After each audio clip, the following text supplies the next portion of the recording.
Гуляя в лесу, мужчина нашел необычного одинокого щенка. Мужчина пожалел бедняжку и забрал его к себе домой.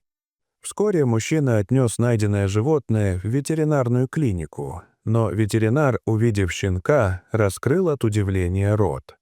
Марк любил гулять по лесу недалеко от своего дома. Это было его любимое времяпрепровождение, особенно после долгих рабочих дней. Он часто брал с собой бинокль, чтобы наблюдать за птицами, и видеокамеру, чтобы запечатлеть красивые моменты природы. Иногда он оставался в лесу до самого заката, наслаждаясь тишиной и покоем, которые дарила природа. Однажды, теплым весенним днем, Марк услышал странный звук, доносившийся из кустов. Звук был похож на смесь писка и чавканья, чего Марк никогда раньше не слышал в этих местах. Он остановился в замешательстве, прислушиваясь к необычному шуму, который постепенно становился все громче и настойчивее. Он почувствовал, как его сердце учащенно забилось от любопытства и легкого беспокойства. Заинтригованный и немного настороженный, Марк осторожно раздвинул ветки и увидел за ними маленькое беззащитное существо. На первый взгляд оно напоминало щенка, но что-то в его внешности казалось необычным. У животного была почти голая кожа и несоразмерно большая голова. Возможно, это была одна из пород голых собак, о которых Марку рассказывали его друзья. Все тело щенка выглядело так, будто ему не хватало сил даже на то, чтобы шевельнуться. Марк почувствовал, как его сердце сжалось от сострадания, когда он увидел, как дрожит это маленькое создание, словно умоляя о помощи.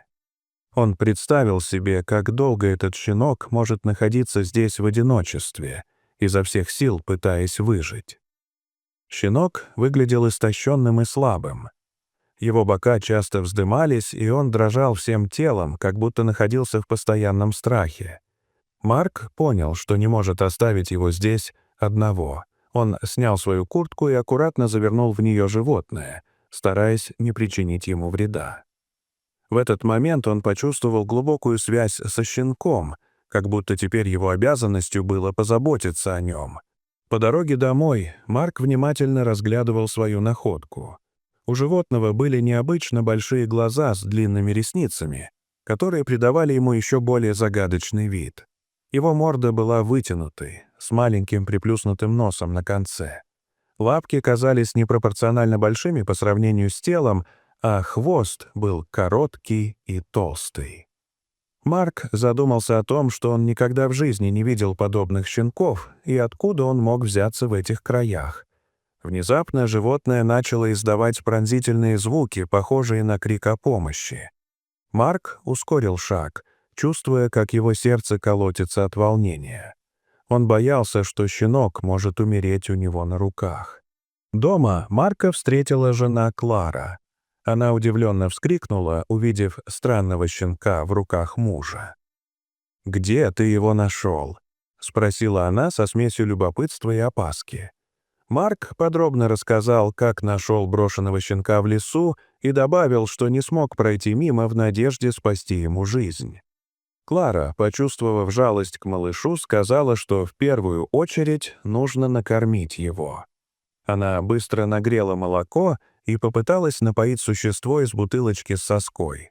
Однако животное отказывалось пить, отворачивая мордочку и издавая жалобные звуки.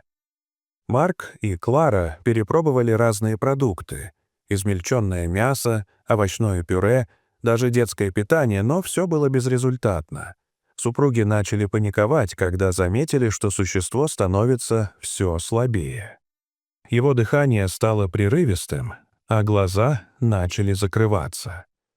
В отчаянии Клара предложила позвонить в ветеринарную клинику и узнать, что делать в такой ситуации. Марк, обеспокоенный состоянием маленького щенка, предложил срочно ехать в круглосуточную ветеринарную клинику в соседнем городе, несмотря на позднее время. По дороге в клинику животное начало дрожать и издавать слабые стоны, словно прощаясь с жизнью. Клара держала его на руках, пытаясь согреть своим теплом. Марк гнал машину на предельной скорости, молясь, чтобы они успели спасти страдающее животное. В клинике их встретил пожилой ветеринар Роберт с усталым лицом. Увидев необычного щенка, он нахмурился и быстро повел их в смотровую. Пока ветеринар работал, Марк и Клара ждали в коридоре, держась за руки. Они слышали, как в смотровой что-то падает и звенит, а ветеринар громко отдает команду медсестре. Минуты тянулись мучительно долго, как будто время остановилось. Марк и Клара не находили себе места от тревоги, представляя худший исход. Наконец, ветеринар вышел к ним. Его лицо было очень серьезным. Мне удалось стабилизировать его состояние, но я никогда раньше не видел такого животного. Нам нужно провести дополнительные исследования», — сказал Роберт, вытирая пот со лба. Марк и Клара провели бессонную ночь в клинике, по очереди дежуря у клетки с их необычным подопечным. Они наблюдали за каждым движением щенка, которого они назвали Чарли, с надеждой на то, что он сможет поправиться. К утру им показалось, что животное чувствует себя немного лучше. Щенок даже попытался встать на свои странные лапы, вызывая у супругов смешанное чувство облегчения и тревоги. Чарли еще сутки провел в клинике, после чего ветеринар сообщил супругам, что они могут забрать щенка домой. Роберт дал супругам пакет питательного корма. Это было единственное, что соглашался есть их необычный питомец. Марк и Клара с радостью забрали Чарли домой, уверенные, что теперь все будет хорошо. Через 2 дня им позвонил ветеринар Роберт, чтобы узнать о состоянии Чарли. Он также сообщил, что его коллеги-зоологи очень заинтересовались необычным существом. Ученые предположили, что это может быть детеныш редкого вида животных. Роберт попросил разрешения приехать с группой зоологов, чтобы еще раз внимательно осмотреть находку. Марк и Клара согласились, надеясь наконец узнать, кого же они приютили. В это время их дом стал местом настоящего научного интереса. Телефонные звонки не прекращались, и Марк с трудом успевал отвечать на вопросы коллег-ветеринара. Несмотря на волнение, он и Клара радовались, чувствуя, что они помогают в серьезной научной работе. Тем временем ветеринары и зоологи продолжали исследования. Прошла неделя, и за это время животное заметно окрепло. Марк и Клара с радостью наблюдали, как Чарли становился все более активным и уверенно передвигался по дому на своих необычных лапах. Он даже начал издавать радостные звуки, когда Клара приносила ему еду. Еще через пару дней профессор сообщил, что результаты анализа Чарли показали, что он принадлежит к редкому виду млекопитающих, который никогда раньше не встречался в этом регионе. Однажды вечером, когда Марк и Клара смотрели телевизор, в дверь позвонили. На пороге стояли 2 мужчин в форме.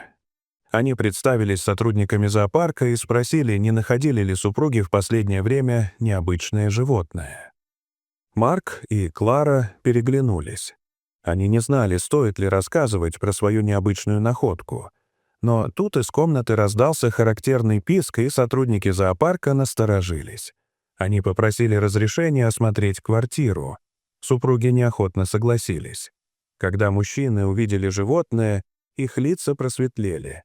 «Вот он, наш беглец!» — воскликнул один из них. Оказалось, что найденный в лесу детеныш — это редкий вид свиней бабируса, который сбежал из зоопарка через щель в ограждении. Сотрудники зоопарка рассказали, что мать Чарли после его исчезновения очень переживает и отказывается от еды. Они попросили вернуть детеныша.